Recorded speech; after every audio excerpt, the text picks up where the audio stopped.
রূপান্তর পর্বে প্রবেশ করার অধিকার অর্জন করেছি। এই রূপান্তর দ্রুত সফলভাবে কার্যকর করার জন্য আমাদেরকে সকল শক্তি নিয়োজিত করার জন্য প্রতিজ্ঞাবদ্ধ থাকতে হবে। পেছনে ফেরার কোনো সুযোগ আমাদের নেই। আমাদের এই কাঙ্ক্ষিত রূপান্তরের লক্ষ্য হবে সকল ধরনের বৈষম্য অবসানের রাজনৈতিক আয়োজন নিশ্চিত করা, এদেশে গণতান্ত্রিক ও নাগরিক সমতা ভিত্তিক একটি রাষ্ট্র ব্যবস্থা প্রতিষ্ঠা করা। ন্যায়ভিত্তিক সমাজ নির্মাণ ছাড়া জুলাইয়ের শহীদদের আত্মদান অর্থবহ হতে পারে না। ফেসিবাদ বাংলাদেশকে আদর্শভিত্তিক সকল রকমের লক্ষ্য থেকে বিচ্যুত করে গভীর অন্ধকারের দিকে আমাদেরকে নিয়ে গিয়েছিল। আমরা আবার প্রিয় বাংলাদেশকে সাম্য, মানবিক মর্যাদা ও ন্যায় বিচারের পথে ফেরাবার লক্ষ্যে কাজ করছি। ফোরাম ফর বাংলাদেশ স্টাডিজের পক্ষ থেকে আপনাদের এই জাতীয় সংলাপ আমাদেরকে আমাদের নতুন কক্ষপথ রচনা এবং তার যথাযথ স্থাপনে বিশেষভাবে সাহায্য করবে। আমি ফোরাম ফর বাংলাদেশ স্টাডিজকে অশেষ ধন্যবাদ জানাচ্ছি এই আয়োজনের জন্য এবং আমাকে আমন্ত্রণ করার জন্য, দুটি কথা বলার সুযোগ দেওয়ার জন্য। আপনারা এই সংলাপের 3টি বিষয়কে বিশেষভাবে গুরুত্ব দিয়েছেন: ঐক্য, সংস্কার ও নির্বাচন। সংস্কার বিষয়ে আমাদের মধ্যে ঐকমত্য প্রয়োজন, এর কোনো বিকল্প নাই। এই 3 লক্ষ্যের কোনোটিকে ছাড়া কোনোটি সফল হতে পারবে না। ঐক্যবিহীন সংস্কার কিংবা সংস্কারবিহীন নির্বাচন বাংলাদেশকে এগিয়ে নিতে পারবে না। পাশাপাশি আমরা ভুলতে পারি না যে আমাদের ছাত্র জনতা অটুট সাহসে শিশু হত্যাকারী ও পৈশাচিক ঘাতকদের মোকাবেলা করেছে। মানবতার বিরুদ্ধে এমন নিষ্ঠুরতাকে অবশ্যই বিচারের মুখোমুখি করতে হবে। গুম খুন থেকে জুলাই গণহত্যার বিচারের চ্যালেঞ্জের বিষয়টি আপনারা আপনাদের সংলাপের অন্তর্ভুক্ত করেছেন, এতে আমি আশ্বস্ত হয়েছি। সুধীবৃন্দ, জুলাই গণঅভ্যুত্থান কেবল বাংলাদেশকে মুক্তই করেনি, আমাদের স্বপ্নকেও তুমুল সাহসী করে তুলেছে। বাকহীন বাংলাদেশ জোরালো কণ্ঠে আবার কথা বলার শক্তি ফিরে পেয়েছে। এই দৃঢ়কণ্ঠ আবার ঐক্য গঠনে সোচ্চার হয়েছে। ঐক্য আমাদের মূল শক্তি। জুলাই অভ্যুত্থান আমাদেরকে ঐতিহাসিক মাত্রায় বলীয়ান করেছে। গত 5 মাসে এই ঐক্য আরও শক্তিশালী হয়েছে। গণ অভ্যুত্থানের বিরুদ্ধ শক্তি আমাদের মধ্যে ভাঙন সৃষ্টি করার ক্রমাগত প্রয়াস চালাতে থাকায় আমাদের ঐক্য আরও মজবুত হচ্ছে। এই ঐক্যের জোরেই এখন আমরা অসাধ্য সাধন করতে পারি। এখনই আমাদের সর্বোচ্চ সুযোগ। এমন অর্থনীতি গড়ে তুলতে হবে যেটা সকল নাগরিকের জন্য সম্পদের ও সুযোগের বৈষম্যহীনতার নিশ্চয়তা প্রদান করবে।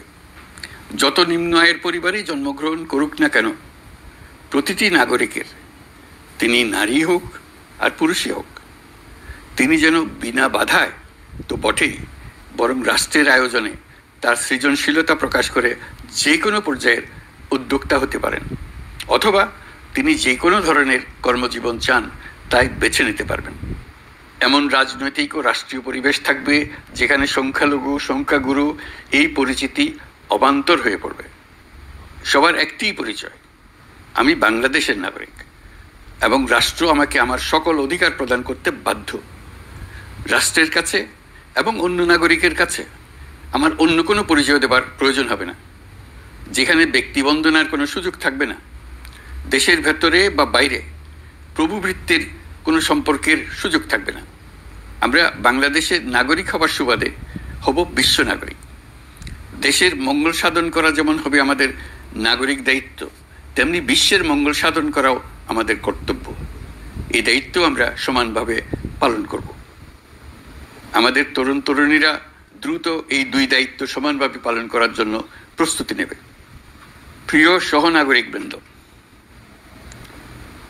স্বাধীনতার পর অর্ধ শতাব্দী অতিক্রম করে আমরা এক ঐতিহাসিক আত্মত্যাগের বিনিময়ে এক অপূর্ব সুযোগের মুহূর্ত সৃষ্টি করেছি। এই সুযোগ যদি আমরা গ্রহণ করতে অনিচ্ছুক হই কিংবা অপারগ হই, তাহলে বাংলাদেশের ভবিষ্যতের কোনো প্রজন্ম আমাদের ক্ষমা করবে না।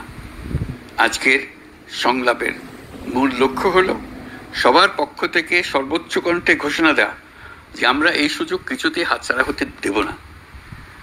আমরা একতাবদ্ধভাবে এই সুযোগের প্রতিটি মুহূর্ত সর্বোত্তম কাজে লাগাবো।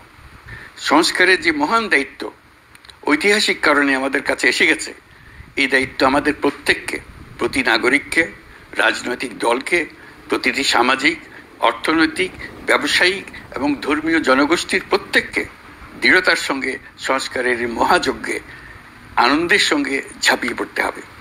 আজকে আপনাদের সংলাপে ঘোষণা দিন কে কিভাবে এই মহা গৌরবের দায়িত্ব পালন করবেন। সংস্কার ও নির্বাচনের প্রস্তুতি একই সঙ্গে চলতে থাকবে। নির্বাচনের প্রস্তুতির কাজ মূলত নির্বাচন কমিশনের। নাগরিকদের নির্বাচনের তারিখ না পাওয়া পর্যন্ত এই প্রক্রিয়ায় সময় দিতে হয় না। কিন্তু সংস্কারের কাজে সকল নাগরিককে অংশগ্রহণ করতে হবে।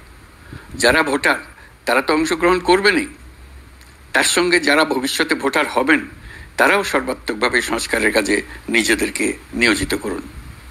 সংস্কারের কাজটা নাগরিকদের জন্য সহজ করতে আমরা 15টি সংস্কার কমিশন গঠন করে দিয়েছিলাম। তাদের প্রতিবেদন আমরা জানুয়ারি মাসে পেয়ে যাব। প্রত্যেক সংস্কার কমিশনের দায়িত্ব হলো প্রধান বিকল্পগুলি চিহ্নিত করে তার মধ্যে থেকে একটি বিকল্পকে জাতির জন্য সুপারিশ করা।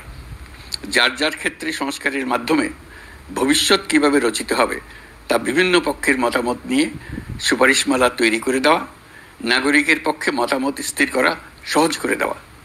তবে কমিশনের প্রতিবেদনে সুপারিশ করলেই আপনাকে তা মেনে নিতে হবে এমন কোনো কথা নেই।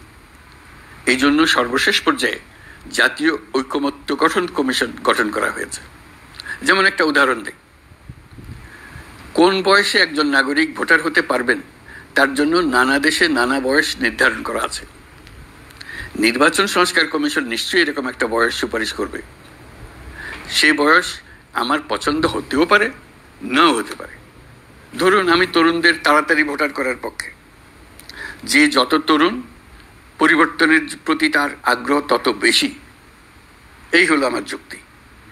তারুণ্য তাকে শক্তি যোগায়, তথ্য প্রযুক্তির সঙ্গে তার গভীর সখ্যতা তাকে এই শক্তি যোগায়। তরুণরা সংখ্যায়ও বেশি, দেশের ভবিষ্যৎ নিয়ে তার আগ্রহী। নিজের ভবিষ্যৎ নিয়ে তার মতামত দেওয়ার জন্য আমি মনে করি ভোটার হওয়ার বয়স 17 বছর নির্ধারিত হওয়া উচিত। নির্বাচন সংস্কার কমিশন কি সুপারিশ করবেন তা আমার জানা নেই, কিন্তু দেশের বেশিরভাগ মানুষ যদি কমিশনের সুপারিশ করা বয়স পছন্দ করে, ঐকমত্যে পৌঁছার জন্য আমি তা মেনে নেব। সবকটা কমিশন মিলে আমাদের সামনে বহু সুপারিশ তুলে ধরবে। আমরা এখন এমন পর্যায়ে পৌঁছেছি যে যাই মতামত হোক না কেন, আমরা দ্রুত একটা ঐকমত্য প্রতিষ্ঠিত করে সংস্কারের কাজগুলো করে ফেলতে চাই। নির্বাচনের পথে যেন এগিয়ে যেতে পারি সেই ব্যবস্থা করতে চাই। আপনাদের আজকের সংলাপ জাতির সামনে সকলের কাছে গ্রহণযোগ্য এমন একটি প্রক্রিয়া তুলে ধরে আমাদের এই দায়িত্বকে সহজ এবং গতিময় করে দেবে আশা করছি। সংলাপের এই প্রক্রিয়া অব্যাহত রাখার জন্য আপনাদেরকে আহ্বান জানাচ্ছি। এই উদ্যোগের জন্য ফোরাম ফর বাংলাদেশ স্টাডিজকে অশেষ ধন্যবাদ জানিয়ে আমার বক্তব্য শেষ করছি। আসসালামু আলাইকুম। আল্লাহ হাফেজ।